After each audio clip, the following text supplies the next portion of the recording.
Good evening, everyone. Hopefully, you're having a wonderful day so far. I got a good one for you today. Mr. Freeland's back giving her weekly financial update to all of us and gracing us with her speeches. So, rental reinforcement fund that's coming up, it seems pretty interesting. So, if you like this video, please like and subscribe. And with no further ado, let's get into it. We are here to announce the short-term rental enforcement fund. We are today launching the new $50 million short-term rental enforcement fund. This is giving cities the tools they need to crack down on short-term rentals, things like hiring enforcement staff, managing complaints, conducting inspections. When we first started doing this work on short-term rentals, hearing from Canadians how they were making less housing available in cities across the country, one of the things we heard from municipalities was they supported the idea, but they needed the tools to act. This fund is about listening to them, being responsive to the needs of Canadian cities, and giving them the tools that they need. Well, okay, that's pretty much the speech that we get from Chrystia Freeland on what this new rental reinforcement enforcement fund is. So, if you got a bunch of Airbnbs, and I know you might be in a little bit of trouble from the municipality, let's just say. Let's go to question period. From Global, we will have 25 minutes, so hopefully the question will be short and the answer will be short On as va well. essayer. Thank you. Hi, Go ahead, Mr. Freeland. After the meeting today with the opposition leaders, both Mr. Singh and Ms. May came out and said that Mr. Poilievre in the meeting was very partisan. Ms. May talking about the idea you brought up, getting rid of the carbon tax. I just want to go back to your statement. You said people should not be negotiating against our interests. Are you saying that Mr. Poilievre is negotiating against Canada's interest right now? I didn't mention any specific leader in my remarks, Mackenzie. We recognize it is the job of the opposition to oppose. That's how parliamentary democracy works. What I did say in that meeting is we are in a truly challenging time for our country. I know that Canada can successfully navigate this challenging time, and that Canada can achieve a really positive outcome. But that's not going to happen by accident. Canada will achieve a good outcome for Canada and Canadians if we are smart, if we are strong, and if we are united. I believe that we can do that, but we're all going to have to work at it. And I do think it's important for all Canadians in a leadership position, from coast to coast to coast, for premiers, for mayors, for business leaders, for union leaders, for every single federal MP, to recognize we're in this together. A good outcome for Canada is a good outcome for all Canadians. It's a good outcome for everyone who elected every MP in the House. And a bad outcome is bad for everybody. That was the message that we shared with premiers. That was the message that we shared with leaders of the opposition parties. And it is certainly the case that we need to be thoughtful about what we say. We need to be thoughtful about negotiating in public. And we need to be thoughtful as a country and as individuals not to negotiate against ourselves, not to do or say things that harm the national interest. What in the world does negotiate against ourselves mean? She does have something right, though. Canadians do need to be strong, smart, and united in electing a conservative government. Because apparently this Liberal government is not strong, wise, or united enough to actually run this country. And when they say that we're in this together, I don't know what that means for them. These people who like to prop up their friends and give them a bunch of money from funds that we put our tax dollars into, that should be for small businesses. Like the green slush fund that they had. The STDC fund that was good since the previous Liberal government. It went fine during the Harper era, and then all of a sudden, during these Trudeau eras, they just destroyed it and canceled the project. So, great, we don't have the STDC anymore because of these corrupt politicians. But we're all supposed to be in this together, apparently. You are the chair of this cabinet committee on Canada-U.S. relations. You were very involved with NAFTA, but you were not at the meeting with Donald Trump. Why were you not there? Well, that's a question first and foremost for the Prime Minister. But look, I think it was the right choice. The meeting was principally about the border. That is what was very clear from the conversation that the Prime Minister had with the President ahead of time, from the President's tweet. And Minister LeBlanc is the minister responsible for the border. Alex Bengal, Toronto Star. Thank you very much. Just on the, it's the beginning of December. We still haven't seen the public accounts or this report, the annual financial report that I understand shows the deficit and other figures like that. I've heard some concerns that this is showing basically a troubling lack of transparency around our fiscal picture right now. We still haven't seen the fiscal update. So I'm wondering, what is your response to those concerns that, MPs are voting on new spending and they don't even know the audited financial picture from the last fiscal year at this point? Yeah, thank you for the question. The public accounts will be published this year. And when it comes to the fall economic statement, I don't have an announcement to make about that today. We are very keen to deliver a fall economic statement. The reality is, business of the House is being filibustered. That has real consequences in terms of the government's ability to do the work that we need to do for Canadians. So are you saying, if I understand right, that the reason these haven't been released, the report's not the fiscal update, is because of the filibuster, or why have they not been released? No, the second part of my answer was regarding the fall economic statement, which you asked about too. Yes, but what about those reports? Why have they not been?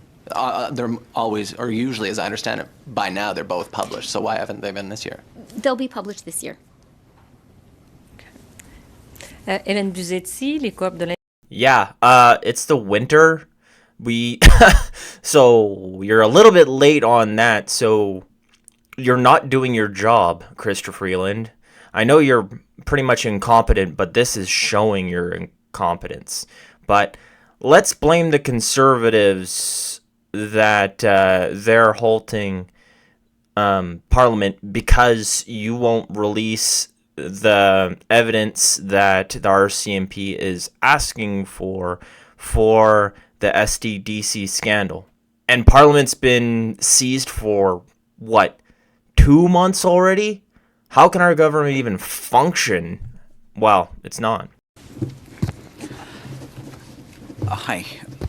Wanted to ask you, there are a lot of spending pressures on the government at the moment. I mean, there is this GST tax break, then there'll be cash handout next year, then there could be a possible increase in defense funding, which will require potential tariffs. All these will kind of impact the government's revenues as well as expenditures in some way.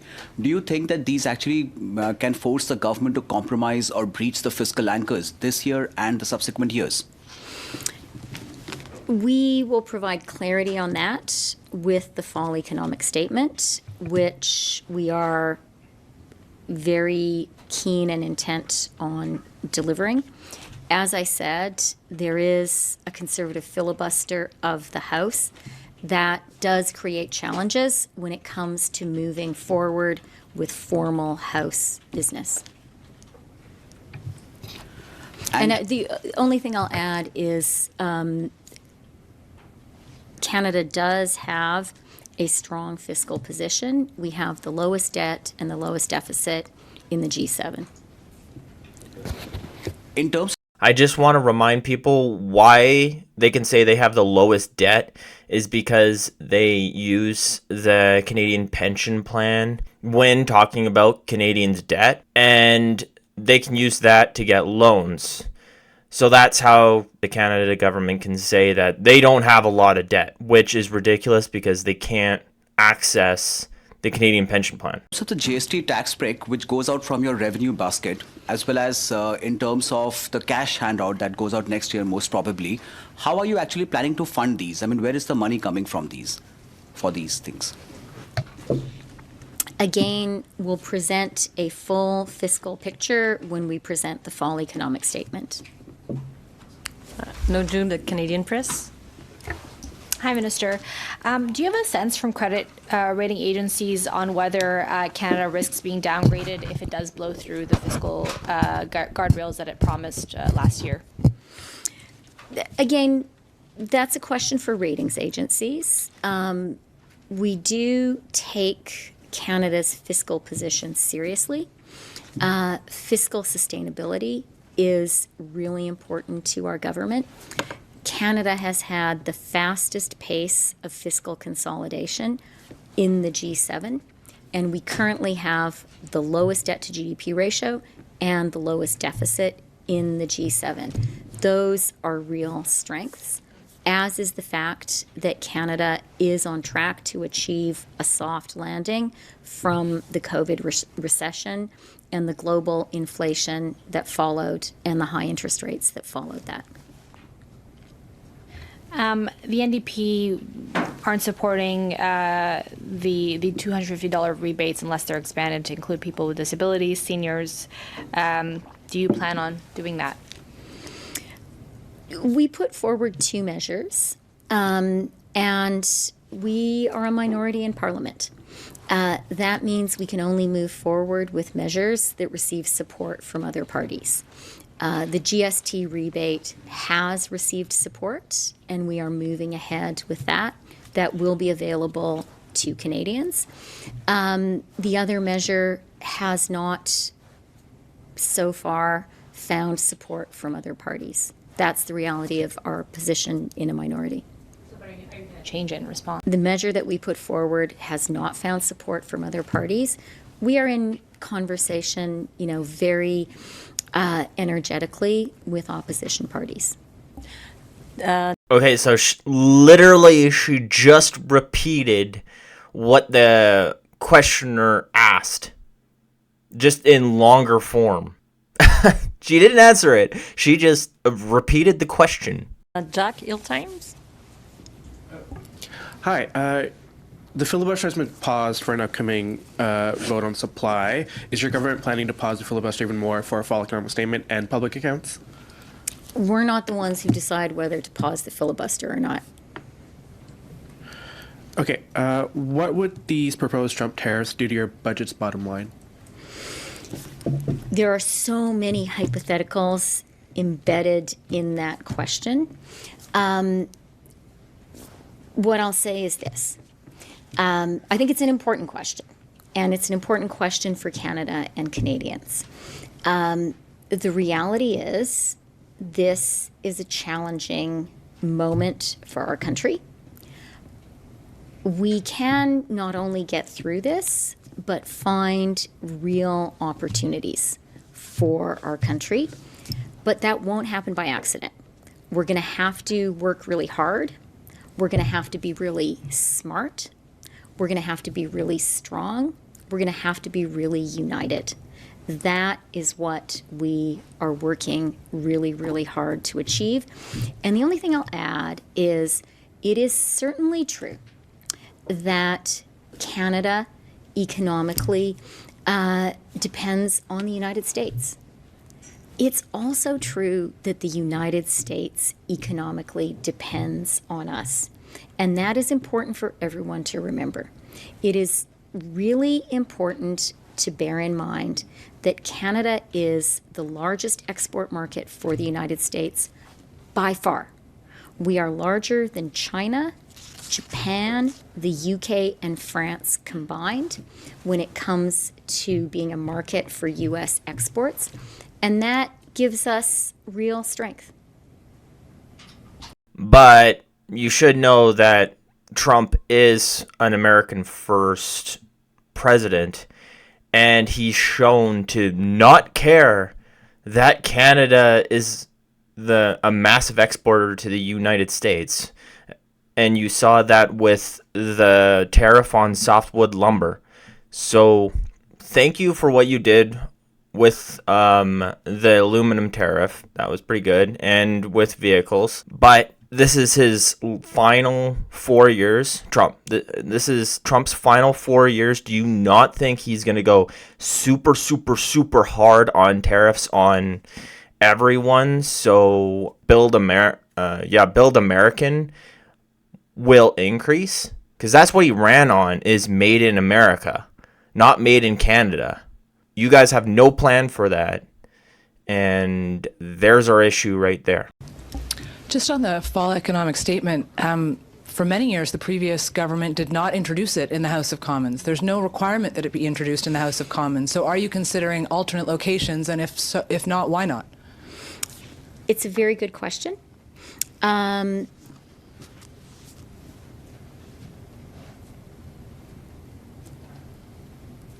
Usual practice for our government is to Wow.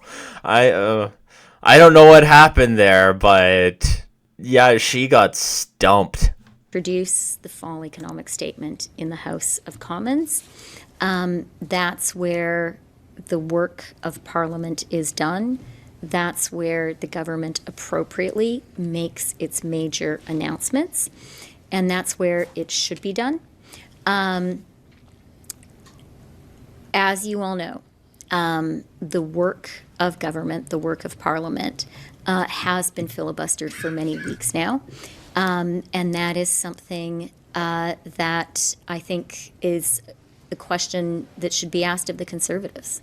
You know, why are they blocking the work of our Parliament at a time when Canadians deserve a Parliament that's working? I have a different follow-up question, but you could also use statements from ministers for the fall economic statement as an example. But my follow-up is back to the Team Canada message. Conservative MP Jamil Javani is very good friends with incoming Vice President J.D. Vance. Have you phoned Jamil Javani? Do you intend to try and speak to him and ask him either for counsel on how to manage, ask him to be a conduit, anything like that? I do think that now is a moment that really we should all be playing for Team Canada, and all of us should be putting country before party. And for me, the great example of that was the late Prime Minister Brian Mulroney. He was a very important counselor personally to me, to the Prime Minister, and really helped steer our country through a challenging time. I really appreciated it. And he used his personal network of contacts. In the meeting with the opposition leaders today, we did talk about that experience and how it reflected well on all Canadians. And I think it was the right thing to do today, to have a meeting of the leaders of the main parties in Parliament and to give people an opportunity to understand a little bit what the government's approach is, what the government has been learning. And it was indeed an opportunity for the Prime Minister first and foremost, but also for me, to say to the opposition leaders, let's all play for Team Canada. We saw how effective Prime Minister Mulroney could be using his contacts, and the government will always be really enthusiastic to work together with everyone in a leadership position in our country to get the best possible result for Canadians. Mina, CTV? Holy, how dare you compare your government to Brian Mulroney's government. I wasn't around back then, but I heard that his government was like quite a good government and they ran Canada really well. But let me know in the comments down below for all the people who did live through there. That's just what I heard.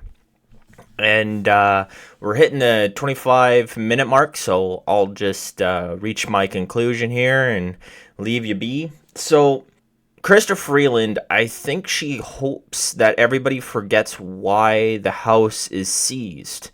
So when the media asks her why she's not getting anything out and why nothing's working, she just says, oh, it's the Conservatives' fault, and asks the Conservatives. Well, the media can't do that because whenever they ask the Conservatives, they tell the truth, and they say it's because the Liberals won't release the documents the RCMP requested from them for the the SDTC scandal, which is really telling because, like I said earlier, it's been 2 months already, and something so serious is in those documents that the government is willing to stall everything for 2 months, and that's nuts. It'll be crazy when the Conservatives get in and they actually release these documents to see what's inside of them. So that's all for tonight, folks. I'm glad we got to see that last question because Chrystia Freeland was just stumped, and that's always enjoyable. If you like this video, please like and subscribe, and I have a buy me a coffee thing down below if you want to help the channel out. It will make better videos, and everything goes back to the channel. So other than that, have a great day.